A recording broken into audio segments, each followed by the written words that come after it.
కృష్ణ పరమాత్మ ఈ సనాతన ధర్మములో ప్రతి వ్యవసాయం చేసే మానవుడు ఎక్కువ కష్టముకు తగినంత ఫలితం రాకపోవడము కొంతమంది వ్యవసాయం కూడా వదిలివేస్తున్నారు. దేశాలు వెళ్ళిపోయి అక్కడ సంపాదిస్తున్నారు. ప్రతి ఒక్కరు కూడా అలాంటి వ్యవసాయాలు మానేసి ఏదో వేరే ఒక పనులు చేసుకొని ఉంటే ఈ ప్రపంచము సనాతన ధర్మము ఒక్కొక్కరికి నాణ్యతమైన వస్తువు కావాలి, నాణ్యతమైన కూరగాయలు కావాలంటే ఎక్కడ దొరుకుతున్నాయి? సపోజ్ తీసుకుంటే ఒక ఆవును పెంచాలంటే దాని ఖర్చు విపరీతము, దానిలో వచ్చిన ఆదాయము పూర్తిగా జీరోగా నష్టాలతో మనం భావిస్తున్నాము. ఒక ఆవు దాని ఆహారము ఒక కేజీ 40 రూపాయల నుండి 50 రూపాయల వరకు దాని ఖర్చు. సుమారు 1 లీటర్ పాలు 30 రూపాయల నుండి 50 రూపాయల వరకు అవ్వచ్చు. ఆ పసివి ఆహారము ఒక కేజీ 50 రూపాయలు విలువ గల ఆహారము దానికి ఇస్తే మనకి 20 రూపాయలు పాలు మనకి ఇవ్వటం లేదు. అటువంటప్పుడు ఏ రైతు కూడా ఆ పశువులకి పెంచడానికి మనస్పూర్వకంగా దాని మీద ఇంట్రెస్ట్ ఉండదు. అటువంటప్పుడు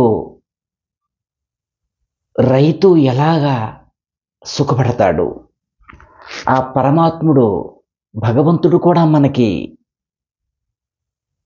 మన మీద అభిమానం ప్రేమ ఉన్న ఆ పని చేయడానికి ఈ సనాతన ధర్మంలో ఎవరు కూడా అటువంటి పని చేయడానికి ఇష్టపడరు.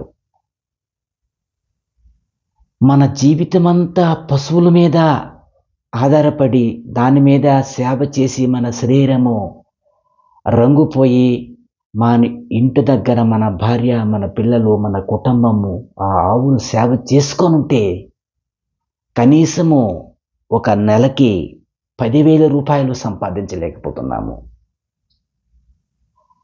అదే గ్రామం విడిచిపెట్టి ఆ పశువులు విడిచిపెట్టి ఎక్కడికో దేశాలు వెళ్ళిపోయి అక్కడ సంపాదిస్తే ఒక నెలకి కనీసం ఒక భార్య భర్తలు సంపాదిస్తే 30,000 నుండి 40,000 వరకు సంపాదిస్తారు. అంటే ఇప్పుడు సమాజంలో ధర్మముగా ఏ పని కష్టమైన మనకి నచ్చిన డబ్బు వస్తే దా పని మీద ఇంట్రెస్ట్ చూపిస్తున్నాము. కానీ అది తప్ప, అది మంచిది చెడు అని ఈ సమాజంలో ధర్మము ఆచరించట్లేదు. గోవుకు పెంచితే మనకి ప్రస్తుతానికి నష్టం అవ్వచ్చు.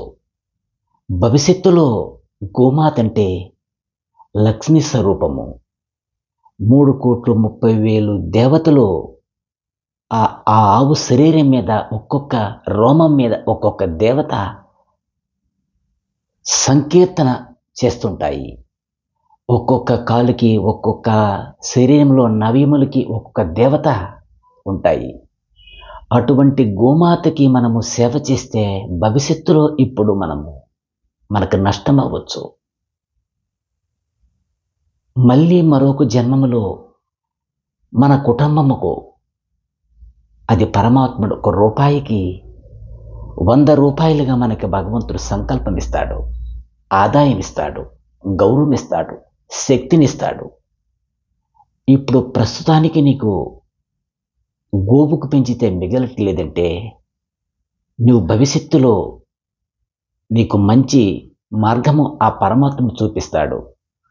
తప్పకుండా ఇది ఆ గోమాత ప్రతిరోజు ఉదయము దాన్ని వెనక తోక భాగము ప్రార్థించు. దాని ప్రతి ఒక్క విషయమే కూడా దానికి మనము భవిష్యత్తుగా ఎప్పుడు ఏ విషయంలో కూడా గోమాతకి మనము ప్రార్థించాలి, గోమాతకి పూజ చేయాలి. గోమాతకి అన్ని రూపములో కూడా ఏ రూపంలో మనకి లాభమే చూపిస్తుంది.